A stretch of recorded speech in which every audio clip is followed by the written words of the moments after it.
Poland ne bajja nga bakola emirimu abasajja ba Eastern Europe abasajja bataana abo bazimba enju ne bagimala era bwe muli baleetako wano mu Musaaga abo be basajja abakuba ekipoota n'asula ku site n'ali ekikomando bakola 24 hours akuleetera abantu 10 mwe temulaba nti abaddugavu mwepanga nti mukola abasajja ba Eastern Europe bakuba ekyeyo bayina enguvu kati abazungu bakuba ekyeyo mu Afirika tuwulira ono anti kati Abapoland bwe bayingira mu kuzimba mu UK omuzungu we yakoleranga emyezi 6 Abapoland bakolerawo weeks ate n'akulaga nti ye buli awa ayagala 10 pound omuzungu myezi 6 akolerawo myezi 6 ate n'akulaga buli awa omuzungu ayagalawo pound 3 kakati bano Abapoland Abaromani okuyingirawo gwe babakubuulira nti temutambula abasajja Abapoland 10 bazimba enju wano we weetaaga simanya bapoota 2 Omupolandi omu avuga bukawuubo obwo bwagundi obwasimanye concrete 3 akwata eno jampa gye basekuza concrete abula gikubisa mukono gumu basula ku site Omupolandi tomubuulira ate nga bunyogoga nnyo najjamu n'essaati n'akola ne kati aba South Africa mutuufu bantu badde like ekintu kye bakola tekigenda bakosa kigwerawa nkulaga sookera eno topapa kubuuza eridda gye nkuza kati Abangereza bagejja omutima bagaana edda tuve mu European Union tukole Brexit bagenda bakuba akalulu k'ekikungu Abapoland bagatuwese South Africa abe UK olwava mu Brexit ne bava mu European Union olwaleero batandikirawo okugamba kuba baali baga nti the Polish have taken our jobs Abapoland ne bagenda ne babagamba kati emirimu weegiri Omungereza n'akomawo anti ku kizimbe awo n'ebizimbe mu Canary Wharf byayimirira nga Abapoland bagenze saiti zonna ezaali zeewola mu banka ne ziyimirira ekiziyimiriza ki kosti nene Omungereza akola essaawa 7 hours to 8 ayagalako 2 hours resting olina okumuwa break ya 1 hour omuwe lunch break ya 1 hour ate zonna olina ozisasula ne bw'aba yagenze ku lunch break kati companies ne ziraba nga ziruzinga 2 hours osooka n'omufiirwako pound 4 buli lunaku n'akoolinga siiki enkya n'afuluma n'afuuwa sigareeti tomutwala ng'oyanguwa asobola okutwala mu kkooti kati ekyaddiridde beekalakaasa nti tebalina nnyumba zimala bo bennyini be baagoba Abapoland nti babatwalira emirimu kakati ate bali mu kwekalakaasa nti abagwira balina ennyumba bo tebalina ki nnyumba ettaka weeriri ow'okuzimba weewali abazimbi tebabalina si nti abantu tebaliiwo abasobola okuzimba naye tebaagala kwettanira bannaye nsaba buli ali eyo akooneko bw'ati akoone kuno bw'ati lubaviire ku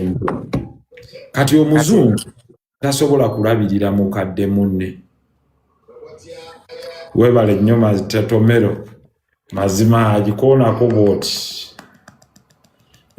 bw'oti ku kifaananyi kyange bw'oti mba ndaba ng'ompa bulaamu omuzungu webale omunakabankulaba okoonanga wano mu nsi omuzungu ayina ekintu kimu yeerabira nti yali asurvivingira kweri colonial hegemony eya empire remember buli bwe bagenda mu colonialism baafunanga free labor ng'eno free labor kitegeeza ki mwasimbanga cotton ne mubaweereza for free mwebale nnyo mwenna abaliko koonako bw'oti munnaasobola okujja mu leki eno bw'oti okoona wano ku mutwe nga wendi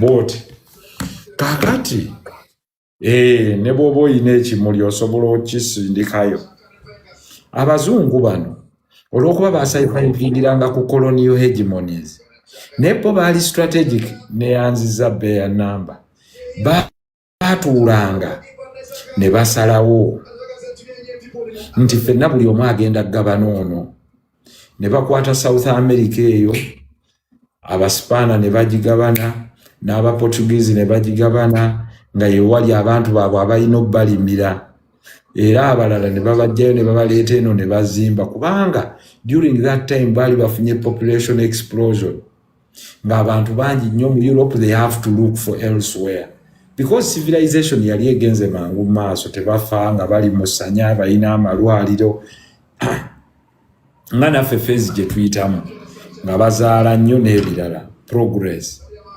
kakati ekyaliwo okutuuka ku kino kye tuliko nti eno shock Europe gyeyiseemu it did not expect yatulekera education system ng'erina tukuuma nga tunoonya kugenda kusomera Bungereza ng'era omuntu avudde ne diguli e Bungereza bamuwa mangu omulimu wano abo bagende mu Bank of Uganda ne bikyukamu kasita twa liberalizing education wano university ne ziwera nowa UCU agendayo nowa KIU agendayo nowa Victoria agendayo nowa Bugema agendayo nowa Busitema agendayo ne bamanya nsobola okusomera ku St. Lawrence nange nenfuna degree yange kakati abatungu abo bwe baali bakola decolonization nga bavaawo balina bye beesigaliza they created what they call global wars and global order omuswahili alina kyagamba kujenga na kubomoa ozimba ate bwomenya kati bo bennyini basooka ne bamenya bwe bamenya ne bateekawo agabiina g'ekimpatiira bwe bava mu World War eyasooka gwomanyi lwaki bagiyita World War, First World War kubanga bakuŋŋaanya amawanga gonna ne gagenda ne gabalwanirako naye singa nkubuuza olutalo mu World War eyasooka olwali wakati wa Germany Kaiser William ng'alwana ne bana abalala lwali likwatirako wa munnayuganda ogenda kulwana mu lutalo lw'abakaawonawo be bayita bakaawonawo naye do you know that they conscripted you by force under the King's African Rifles ne babatwala nga mercenary forces all the white people that died were compensated all the blacks that died were only given a medal a small medal nti jjajjawo yalwanira n'afiira mu bakaawonawo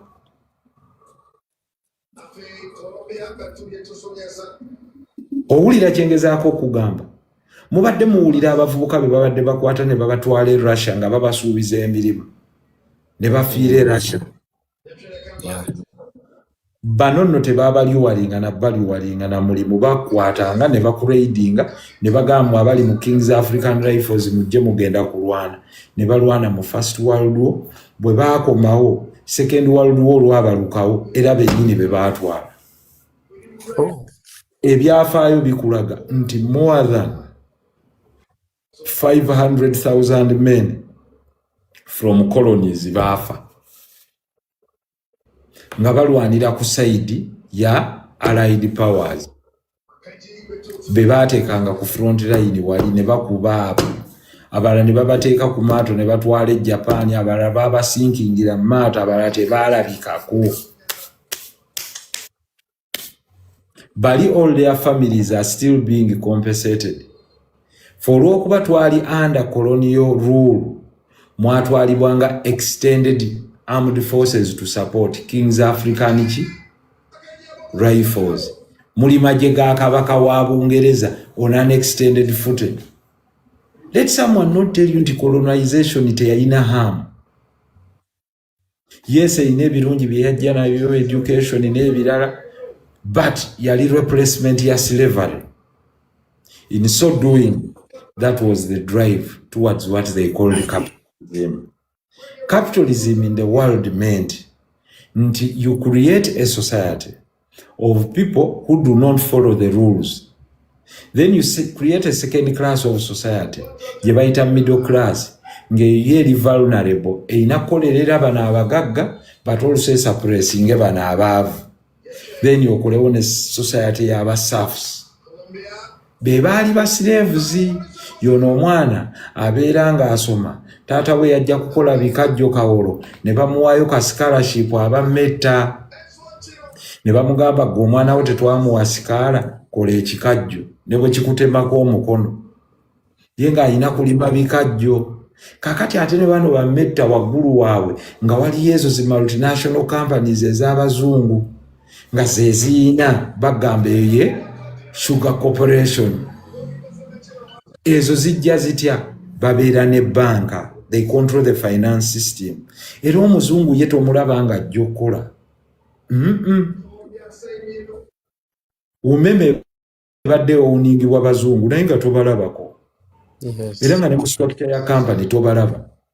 Bo bajja kukola kintu kimu kusinkana mukulembeze wa ggwanga lyammwe. Because kasita baamala okukonvinsinga mwebale nnyo abampuliriza n'abaliko. Kasita baamala okukonvinsinga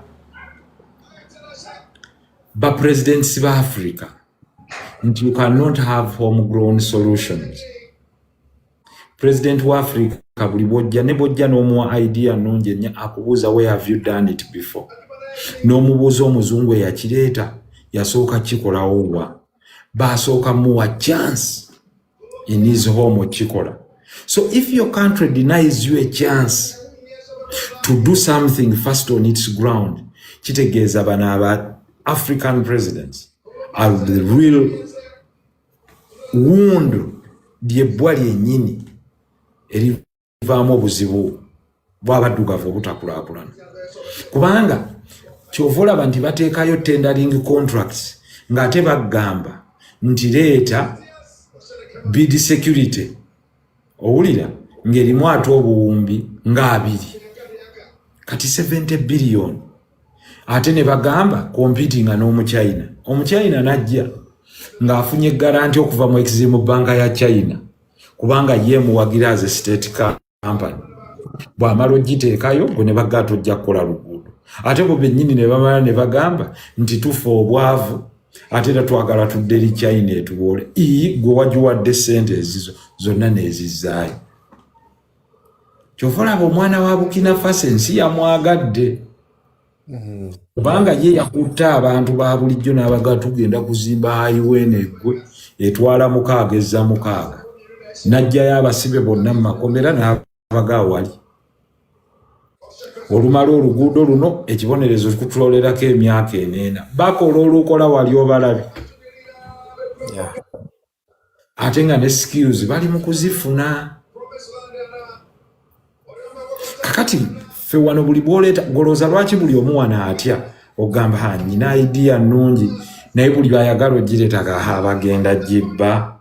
Kati temuyinza kubeera mu society nga buli omu akimanyi nti mwe idea bwe mugiwulira nga mugenda mutuula ne president, you deny the other people chance. Olw'okuba mwe abamanyi ng'awandiika now directed temuyiiya temuyina kye muzzaako nga ssente zonna muziwa bano abazungu. Abazungu nga bazitwala nga mwe babawaako obusammambiro. Yes, you can drive a Range Rover here and there. Naye omuzungu ku contract gy'atutte nga ya $1 million 2 n'akuwako million za $5 muzigabanye mugenze munyweddeko mu wasimanya nonivi mwani muzimbye. Ezo ziweddeyo mukutte kaluma mugirwanidde mugiwaddeko abachina. It's a kickback society. Kickback society can never build us. Engineer asomedde Makerere Kyambogo embalala yagenda kola ddi. Tugambe nti oluguudo oluva Kayunga paka Galilaya simanya ki ba engineer abalukolako bonna baali Uganda ni company Uganda ni luliwa. So nga ate bano abasajja abachina bwe bajja ne service be bagikola n'okuzimba si gye bagikola, sub base si be bagikola, si be bazivuga excavators, si buli kimu bakipangisa wano n'akwata ssente n'azizaayo.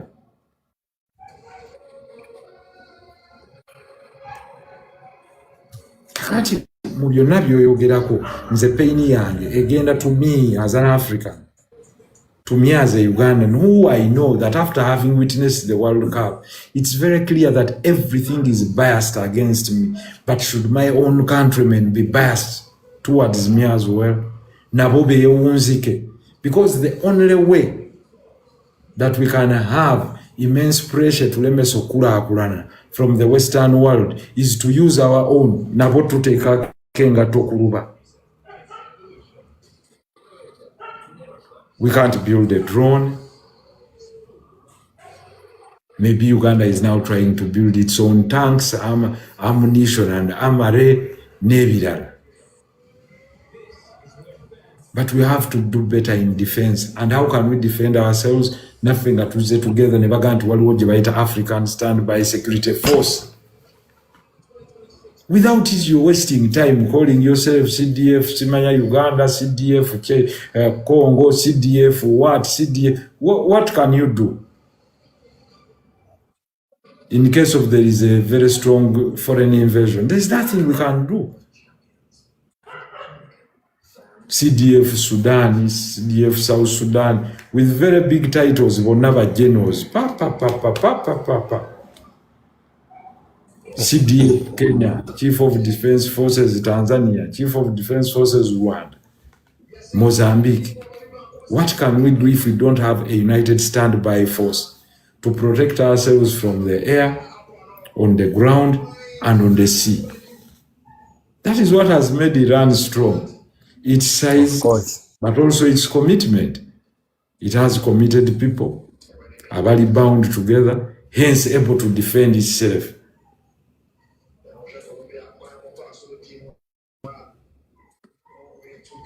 So we can have President so and so in Uganda, President so and so in Cameroon, President so and so in Zimbabwe, President so and so in Zambia, Tanzania, Kenya. But if we do not have a common, and this you've seen, how even when we are playing football, what is our mentality geared to? What is our purpose? Do we have a purpose? For as long as we have no purpose, listen, we are producing a population. We are increasing by population by over 100 million people every year in Africa. Tuzaala abaana million 100 million near. So in the next 10 years, we will have another billion people on the African continent. Do we sit down and think, for every child born, these 2 million children, where are they going to work? What are they going to do? What is our land policy? Where shall they sleep? Because whether you want it or not, every child now that is 10 years will need a house in the next 10 years. Because there will be 20 years. So, who is sitting down as our think tank to say that this is the national think tank of Uganda? Or you want us not to go and to praising, our man, rubbish.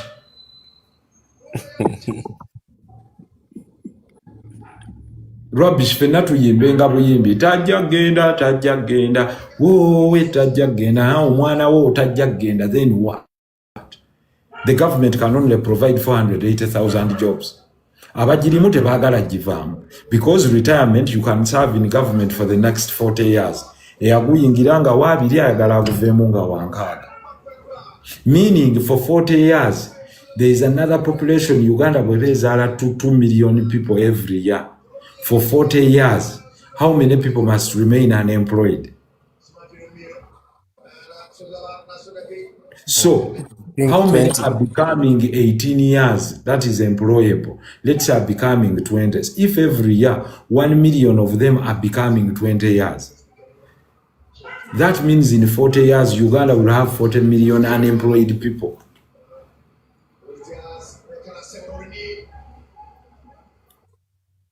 Now, these are the ideas. They could not sit down or kukiriza such levels of debate. Kuba soogera ku tribe, soogera ku religion. When everyone wants to rule you, they have to go to fear-mongering. View Nsereko as a Muganda, view him as a Muslim. But have you viewed my own views so that the other bias that comes to you naturally does not let you appreciate bino byenkugamba. View Mr. Taylor as a Catholic, view him as a Munyankole, view him as a Mhima, view him as a Muhoro, view him as a Muyoro. But if this Munyoro man, Yabaka, my honorable minister, is doing a good job in roads, does it matter to me whether he belongs in NRM? I want a better road. The man is on the roadside. He's grilling contractors. This is the guy I want because I want services. Yeah, we want services. Just on the guy is there and telling them you'll wind up by next week. This is it. This is it. When I'm moving on the road, I don't care whether the guy that inspected the road was NRM or UPC or DP. I want a first-class tarmac road that is always reliably open. Ngeriko buli kintu. Nekati tuina kudda wano. Oyo siwe NUP, ono siwe NRM. Oyo siwe agundi. Oyo siwe. Ne muva mu quality discussion mwenna ne mugenda ne mwedirairi eyo gye babaagala wowe uno bamukubye oluyi ono simanyi ono agamba ono naawo obutwa ono agamba ono notawa obutwa muvudde ku basic principles mwenna ze omuzungu abaagala awo alaba obusiru bweyo bambi kano kakayana kano kakola ki kano kaliwe kati naye can't you build a railway line connecting East and West Africa? Are we that stupid in Africa that we cannot connect one another by rail? And then presidents go with a big entourage every year to the African Union headquarters in Ethiopia to discuss what? Air. Everyone who goes with a plane with an entourage of 200 people, or perfume, or wengoye, or akabiki, kalifuwa, or babichichi, batudde bonna, neba gendeyo, nebalya, neba bwegera, neba komao, African Union Summit. We sat in the African Union Summit and discussed what? We're appointing commissioners. Do you have a commissioner for transport? Because the first modus operandi is communication and transport. Why don't you make it mandatory that since we have a communication barrier, now be brought up that everyone should learn 3 native languages so that we can communicate, or 3 foreign languages so that we have a synchronized education system, at least through communication. You can speak French, you can speak English, and then the moment it's mandatory that for everywhere you go, you must be able to speak French and English and maybe some Spanish and Arabic, 4 languages, then you pick out one native one, Mandika, Swahili, Nabione Mobigas, then we can communicate. Then 2, let's start moving goods. But how? Start with the railway line from the East African coast to Kinshasa. Get an interconnector from Central African Republic to go to Gabon, to go up to West Africa. So that goods can move from Uganda, if manufactured, and you've opened up markets. Today to ship goods from Uganda, okushipping ebintu okuva mu Uganda, woka, okuva wano paka Egypt, weetaaga emyezi 2. So nga ate Uganda to Egypt, by rail, even if it was by water, ve Uganda, gwe South Sudan, yongere Khartoum, nga leero eri wali, oba ebintu biri mu Europe, 2 days. 2 days. Train zeyanditutte, ngeri ku mazzi ku Mediterranean, ne bibe Italy. Meaning, neyalimye ekintu ky'obulungi mu week emu, you can reduce the transport cost by 50%. Byobadde olina okulinnyisa ennyonyi, n'oyongeza ne cargo, n'obitwala, ne bituuka. Along that entire railway line, wajja kubaawo business, wajja kubaawo shopping centers, buli wanaaziviirako, business ejja kufollowing a railway line. That is why from Eastern Europe to the end of Europe, you can connect by railway. And now China is building a railway line to create the Great Silk Road, a days in the railway line, eve mu China, eite Russia. China connecting railway line negende Iran ne African Union bonna abasajja bakulu batuula ne bajja ab'ebirevu ebyeru ab'envi mitwe abaaki bonna ne bava eri ne taito zaabwe ne babakubira ennyimba z'eggwanga Your Excellency President of Congo Brazzaville tororororororo ennyimba z'eggwanga bwe ziggwerako 5 first day eya African Union baba bakuba nnyimba za ggwanga zokka kubanga amawanga mangi because we have many countries. The first day of the meeting of African heads of state at the African Union is playing national anthems. Why? Because you basically need 5 minutes per anthem, 3 to 5 minutes, times 52. Then introducing their congregation. Hey, the President of the Republic of Nigeria, with a delegation of 600 people. But we cannot have a train from Nigeria to Ghana, from Ghana to Ivory Coast, from Ivory Coast to Togo, or even through Togo. Togo is a very small nation. Then to Central Africa. Then we can trade. Because if I can get my goods by rail to as far as Ghana, meaning I can export through Ghana. From Ghana to the US, it's very close. By water. Even to South America.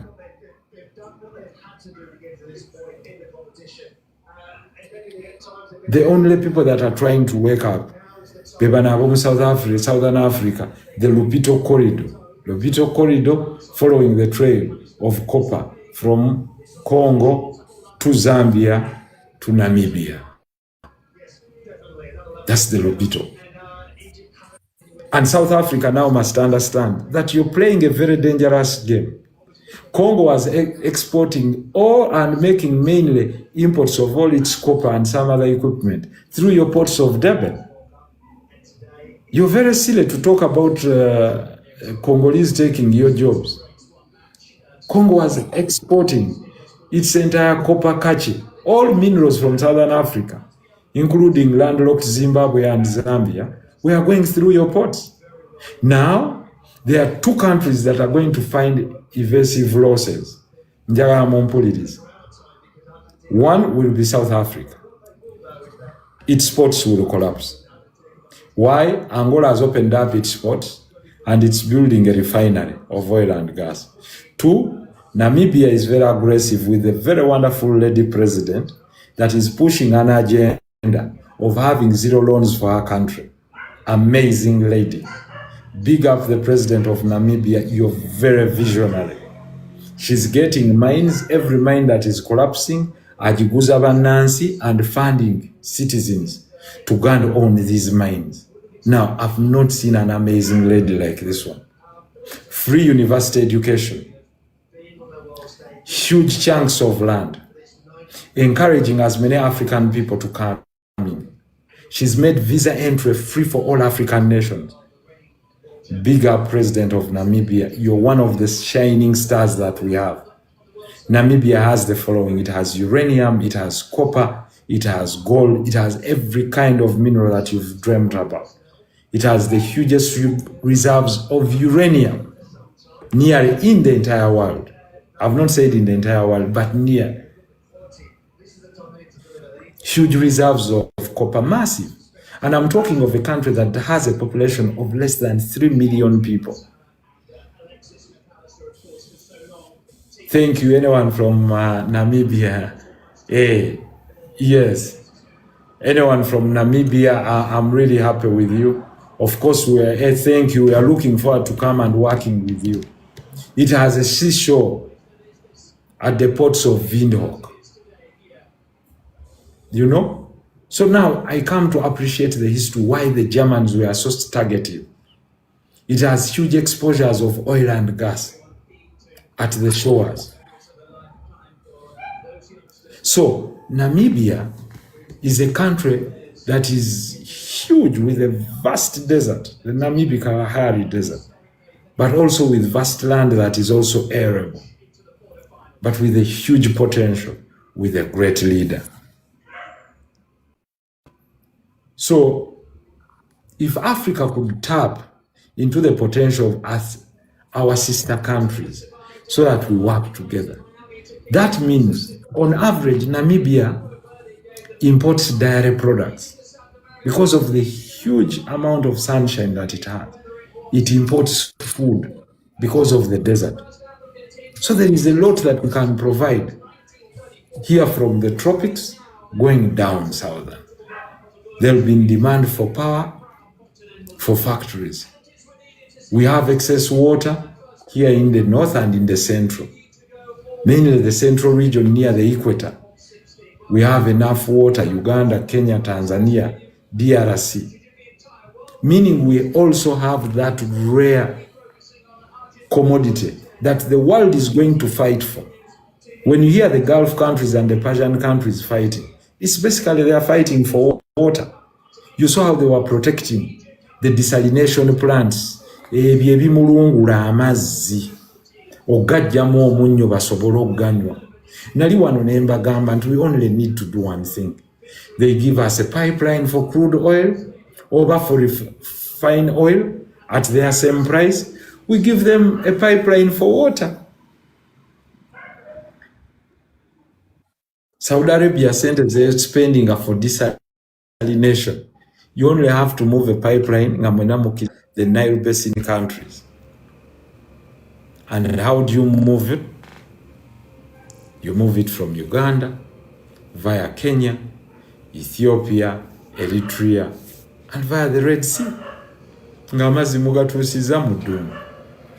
Yemen will have, Saudi Arabia will have, and you extend the pipeline, and all those will be your client states in the entire Gulf.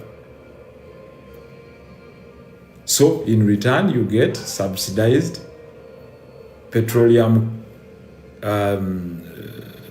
prices of petrol and cheap gas, which would come to you. Probably if now the cost of gas is 6,000 shillings, it would probably go down to 2,000 or 1,500 shillings. How much does it save you on your balance of trade? Then the rest you recoup and then reinvest. Plant more trees, get more water, and export more water. So it's not easy for an ordinary brain to understand what we normally tell them, because for them is argument. It's argument. I want to argue, and I want to argue, and I want to argue. But what are you arguing over? What are you arguing over? What are you arguing over? So I think we are asking for so much when we need so little. What gives us what creates conflict around humanity are things we don't desire a lot. They are not the necessities. They are the extras. Nti oli obuzibu bwavudde kuki nti obuzibu kwe bavudde nti oli bamuscratchingidde Range Rover. Bwe bamuscratchingidde Range Rover n'akuba oli essasi. But human life and the Range Rover are greed for power that you cannot have for long. You cannot have it for eternity. It will have to go because generations have lived their generation after the other. So ebitwawula bitono nnyo as human society, and mainly in Black Africa. We must stop bickering based on religion. You view Lopez and you say, oh, I'm Catholic. What's wrong with it? What does his Catholic have to do with me? If I want to see a doctor, if he's called Dr. David and I need to see a doctor. Whether he's Jewish or Catholic or atheist, all I want to see is a doctor. That is it. people in the world want to see services being done, not your identity. Politics of identity. Netusigalawo nga kyekitukayanya. Who do you identify as? So what?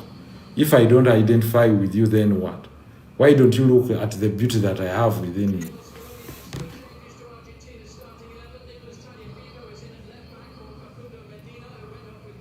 Hold it.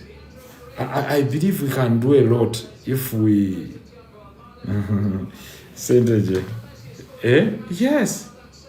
We should look at the United States of Africa, bigger than us.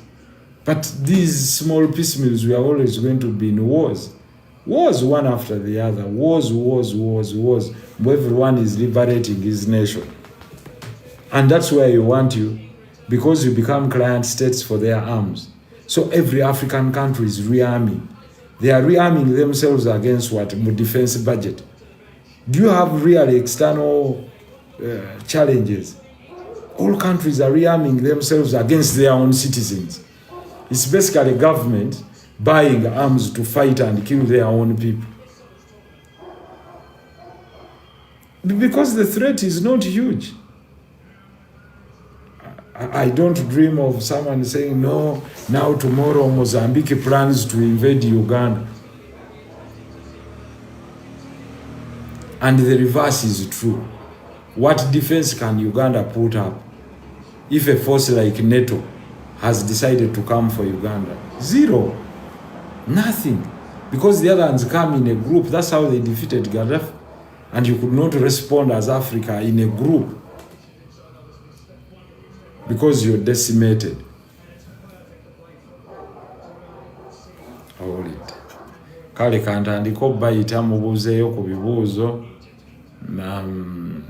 Please be brief. You ask a question when you get up here. Buli gwendeeta kasita olaba accepted. Get to the point. Asobola okujja, you get up very fast.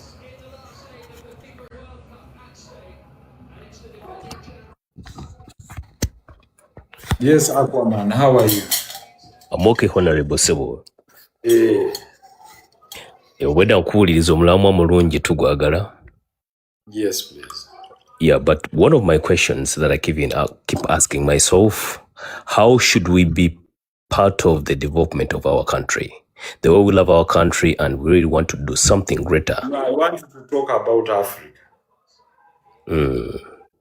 Because I love our country, but our country in isolation is nothing. Nothing. There's nothing it can do. I can tell you. Let me tell you, Aquaman. We wish a lot for our country. You understand? I even understand your pain. For you that is in marine works, your dream of building boats, your dream of building, sports, aquatic sports on the Lake Victoria, how we harvest the River Nile and take it to our advantage. But who are you talking to? The people you're talking to are on a different wavelength. We're in a different wavelength. You're talking about artificial intelligence, deployment of technology. I've given you an example. There are homegrown solutions for us to even create what we call digital land titles, all right? Yes. Creating digital marks on the lakes. Yes, like lighthouses, deeper lighthouses, yes. My friend, if you bring it, they are not going to give it to you. And I want to challenge them. Write that proposal. Give it to me. I'm going to give it to the Minister of Transport. Bagenda kubuuza oba oli muzungu. These ones are mentally colonized. Bagenda kubuuza wakikolawa. Omugambe kati ate ndi mu nsi yange ate ombuuza wakikolawa. Nina kutandikira wano ewange omulala gwe ŋŋendako n'ambuuza wakikolawa. Ne muganda nakikola mu Uganda. You understand what I'm saying? Yes, I do. Here, contracts are given to someone that presents a white face. But Honorable, we've gone to these courses. We've done courses with pilots, generals in the same faculties. Africans and our leadership in Africa have self-hate. When you bring it, we narrow ourselves to the following. Are you my tribesman? Are you my supporter? Am I of your religion? Very few leaders in Africa think positively about their own people. I mean, if you bring a solution that shows you're going to get money, they think about their power. Do you know how Dangote has struggled in Nigeria to get crude oil? Not really. The guy had to go out of the way. Nagenda nagula crude oil. Ngazimbye refinery esinga obunene munsi. Nagenda nagula crude oil okuva mu America. Do you know what that means? Nga bano ababe bagayina bagawamu muzungu wa Shell. N'abagamba a day will come when you will need me nga Shell eri busy gateina mafuta. Olwaleero Katonda nga bwagera n'aleeta olutalo lwa Iran n'Amerika. Jet fuel yenna naggwaawo mu Africa. Babadde bamugjawo. Dangote nyini. Kakati okimanyi nti national oil companies zikyasupplying amafuta ku baachi ya Apple. Yeah. Obadde okimanyi.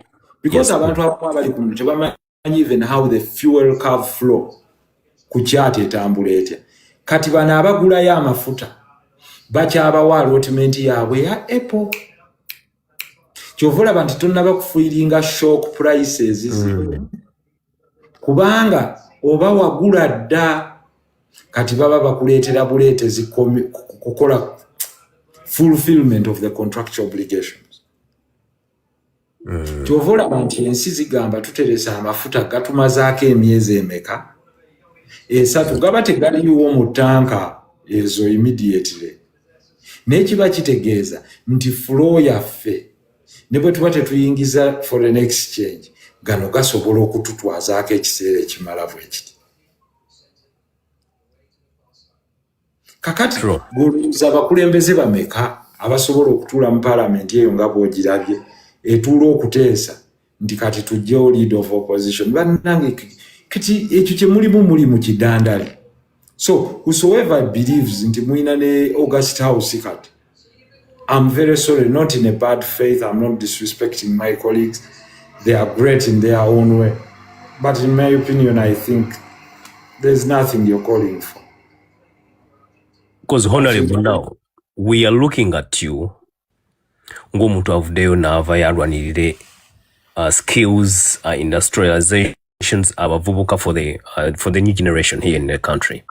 Kati ekitegeeza abantu abali well qualified abamanyi abalina all the skills eziyinza okuyamba eggwanga okuzimba industries zonna. So we have to now to wait until when, because wabanga gwe muntu omu actually avaayo nayogera ku kino ekintu, and yet we a little bit skeptical for the until bano nga bakyusizza enneeyisa yaabwe naye nze bwendaba ebintu nga bwe bitambula. Nze nkubuulidde statistics negamba buli mwaka muzaala abaana miliyoni meka? 2. Okay, tell me how many classrooms are we building every year? Simple logic. None. For every 2 million children that you expect are going to go in school, that means on the budget of the Ministry of Education must have development of new classrooms, improvement of curriculum, technological transformation in order to match up with the growth joiner. So who sits there on what we call the national think tank? Who are you sitting with? True. I go to deny. I want to. And you really think I'm not with due respect to my colleagues and friends and good comrades in cabinet. You think that cabinet really has an agenda? Or if the agenda is there, it's really an agenda to develop this country? Really? Or to serve the interests of certain people? You think in your sense of senses, if you sat them down and said now on whatever programs is zebateka ku TV, what is that program, Frontline? Boba discussing amawulire gabaddewo. And then you tell them, listen, we've invited you here today. No, who's the Honorable Minister? You're from the cabinet, right? Yes. Tell us your agenda. on the national transformation of technological-based education. N'omugabo yina eddakiika 2. Osobola okulaba bw'atuuyana, bw'agaayo olulimi, bw'agaayemba, n'omugamba kiki. You're a minister in this cabinet. Tell us, tell the world. Buli omu n'asirika ati. Kati n'omuwa statistics n'omugamba mwabe comparinga ku UAE Dubai. Omanyi nti UAE ina minister wa artificial intelligence. Yeah. Minister in charge of AI. Kuba yeetegedde. From the internet revolution, the world's biggest revolution is going to be artificial intelligence. Yeah, true. Because everything is going to be tagged to AI. Oyina minister kaabe si mwoyo mubisa agala nnyigire. Kala atudde mu ministry ya ICT ng'oggyeko PS. Amanyi yadde artificial intelligence. Wa weetuuse. Safety precautions mugikozesa. Predictive AI, formulative AI. I believe whoever sits in those offices is qualified.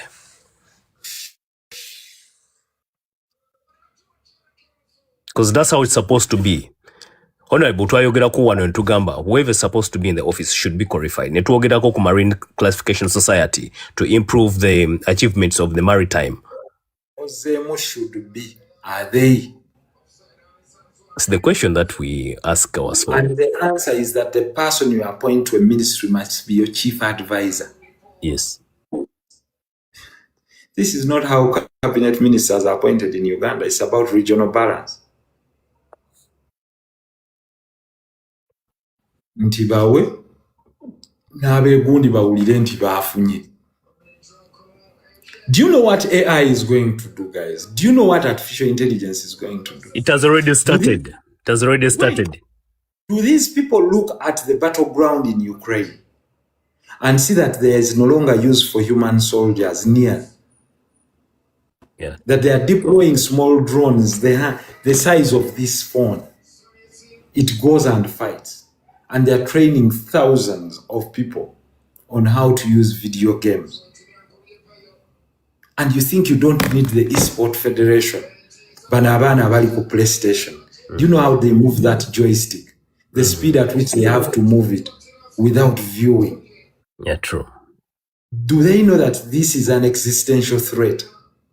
Do they understand that by the deployment of AI, omuntu ali in charge of our ICT security should tell you that within a second, guys can sit in another country and compromise never switching off cameras za fezona. Yeah. Does anyone understand nti basobola oziteekamu ne bazijaminga just by moving on our infrastructure? Of course, it can happen. Okay, now I can pose another question. How much of our data is stored on these video cameras as a police, and for how long? Can anyone explain that? Are you going to ask it in Parliament? Do you know if you went and asked for your footage 6 months ago, taliyo? Do you know the cost of putting that thing in a cloud in a data center? How much it costs? Do you know how many terabytes of space you need? So when you hear Ngatuba government, investment in data centers is the big thing that is coming up in AI.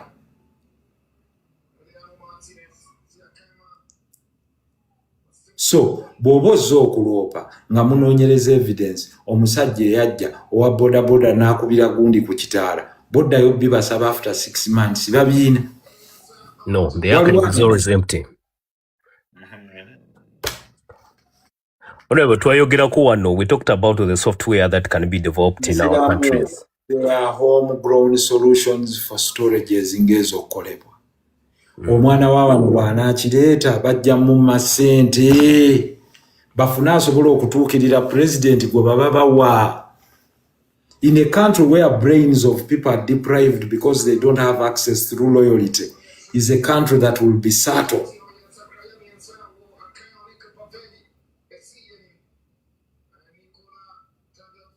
So, Honorable. do you understand that the new AI model eyabadde ereetebwa eyo gye nali mbagamba eya philanthropic gye baggyeeyo yabadde eri semi-autonomous ng'esobola okwesomesa esobola okujja ne hacking. Do you know what it would mean singa ehackinze grid y'amasannyalaze gonna ne gavaako? Do you have any backups? Can you DCL tell us backups erina mmeka? Singa ekeera enkya neyerezinga account. Bank of Uganda, URA. Ne Honorable, you think whenever they create something that is active right now, they don't have a backup? Because whenever you generate something as an engineer, you must have a solution for something. But AI wegenda otutuusa. Do you know why they removed it? Within minutes. No. Kubanga bakutte ba engineers bonna. Ba penetrative hackers. Ne babagamba mutuzimbire firewalls to stop it. Nga robot egenda ye buli firewall gye bateekayo egiuser within seconds. Ne babaga twagiddwa dde obuzibu mu kijjeeyo. Naye kino kitegeeza ki ku muntu wa bulijjo? Ku muntu wa bulijjo kino kitegeeza omusajja asobola okuzimba robot ng'agigambye ogenda kubojja. Robot kitegeeza ne bweba tractor gy'ogenda kuggyayo ekintu kino ng'okiteeka wano. Atuuka okwagala ogigamba vaako nga yayize edda bwe beeteekako amasannyalaze ne yezzaako n'ekwata omusajja ono n'omufumitamu ebigalo n'emutta. True. But remember no AI egenda kukozesebwa okutuukira ddala mu buli sector. Abampuliriza mu nnyonyi, mu maato, mu masimu. AI nga bwe mwawulira ewulira eddoboozi lyange n'eriddamu kompyuta n'erizannya n'olowooza nze yayogedde. Very true. Bw'omanyi egenda okukola ekkooti. Do you know nti kkooti egenda kutuuka nga tekyakkiriza evidence eri based on recordings? Why? Very true. Because omuntu atuuzaawo abantu basatu n'ayogeza amaloboozi gamu n'agamba abadde muteesa kuwamba ggwanga. Tya buubwo obutambi tubuyina nga bakusiba. Presumption of innocence. Agenda weewozeeko.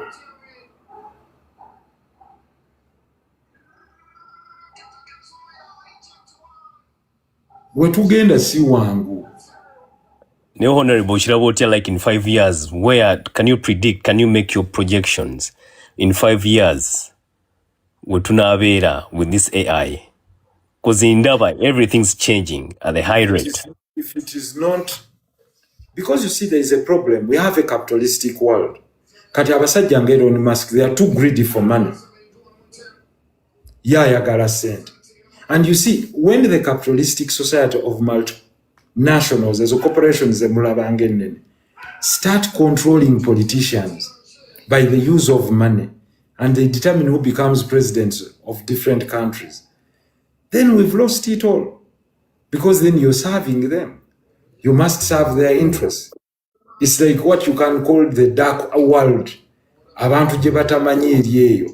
Nti they come, they install a politician, they go through them, ne babakolera bye mwagadde ne bye mutayagadde. Yeah, true. So, at the end of the day, there is no control. You're all servants to companies like BlackRock, to companies like Zonanga, Zemulaba, Starlink, to this. That is why there is a bitter fight between China and America. China yegamba nze alina okwekolera naye bonna olowooza si balungi bonna gye tuli kuba buli omu ky'ateesa ani asookayo munne ku AI. The first one who beats the AI race erimu bino wammanga. The infrastructure of AI. Yeah. AI etambulira ku ki? Basebo ne banyaba bampuliriza. Every electronic equipment yenaafuluma etambulira ku power. Already China controls 30% of the world's power energy. Because if you're to produce a robot, there must be industrialization. Number 2, the world's minerals. Mulimu bino byammanga. Iron ore. Yeah. Aluminium. Copper. as a conductor of electricity. Yeah. Only Yes. cobalt, lithium, manganese, mercury, Mompulira, and the rare earth minerals. Then, of course, silica sand. Yeah. Kakati bino bye bakozesa okukola bino wammanga. Ezo chips ezikola processors zemulaba. Essimu bw'ogisumulula oba computer munda muyo mulimu chips. Okwo kwe kutambulira obwongo. The brain of the computer. On the So mother. everything, yes, everything we hold, even including, do you know everything called smart? Yes. Everything called smart is run on a computer motherboard behind it, with the ability for power to be installed so that it communicates directly to you. Kakati, edda tewalina remote eno. Ng'ogenda ku TV byaffe biri n'onyoola. Era n'essimu njagala ngireetera abaana. Omanyi abaana abato kati tebalabangana ku ssimu eri. Bwe babaayo abalina bino essimu bya kanyoole, jangu mu inbox yange, okindeetere nja kiggulako. Mundeetereyo ku bisimu ebikadde, bireediyo ebikadde, bi-TV ebikadde, paasi z'amanda, mbeegayiridde kambawo ennamba y'essimu. Bw'oba obiyina, mbigula. Efunayo omuntu omu andi okumpi nkikuwe wano. Akikuleetere. Munyambe teekako wano bw'oba obiyinako ennamba 0702131617. Ngitaddeyo. I hope I can pin it. Simanyi.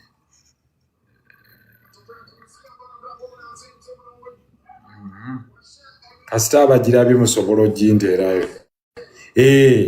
Gramophone nayo bw'oba ogiyina. Munyambe mubindeetere nze nja kukola museum y'ebikadde.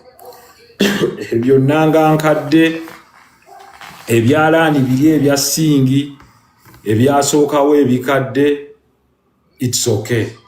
Omanyi kati omuddugavu yetakkiriza nti n'antiquity kintu ky'amaanyi nnyo. Era nti osobola okubeera nakyo n'obeera ng'okola ki nti abaana bano be baleeta okulambula. Nze nja kukola ekifo kyange nga kirimu antiquities. Bajje balambule, atuuleko awo ku mmeeza akube essimu nga wali muteereddewo ekifaananyi emabega ne video how this phone was operated. Kando zizi ezakozesanga gundi kerosene obwo butono obwo.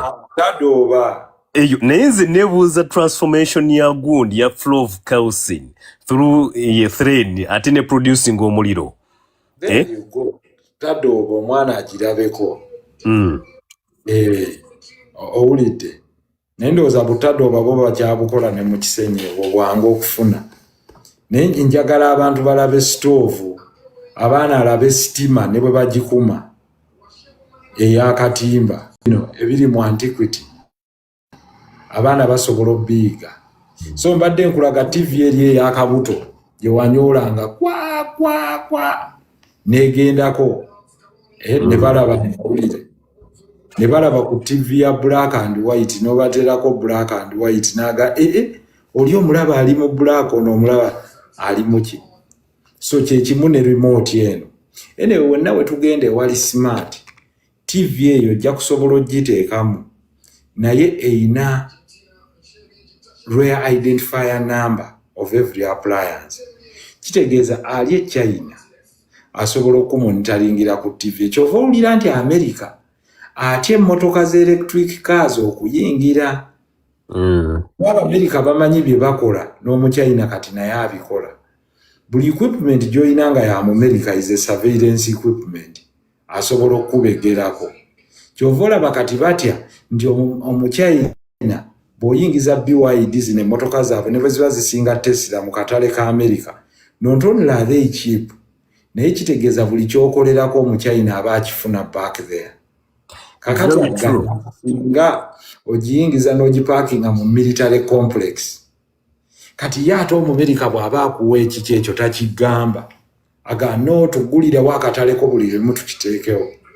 Honorable okimanyi nti nno when they identified nti nno these diving computers nti ziri mu chip kubanga how do they identify nti diver ageze mu cave nti abulidde wano kati those new models eza diving chips ezo eziri mu computers kati when they identify ne bagamba let us train our dolphins to protect the submarines kubanga nti diver waka 100 meters 200 meters it can still be accessed olwa chip eyo eri mu computer naye kati weba training a dolphins zino zisensinga 100 yards nga diver tanaba kutuuka ku submarine gikolako bulabe kituufu kiraba so kati ndoza era sebo gundi dolphins bazikozesa mu kulwana kati already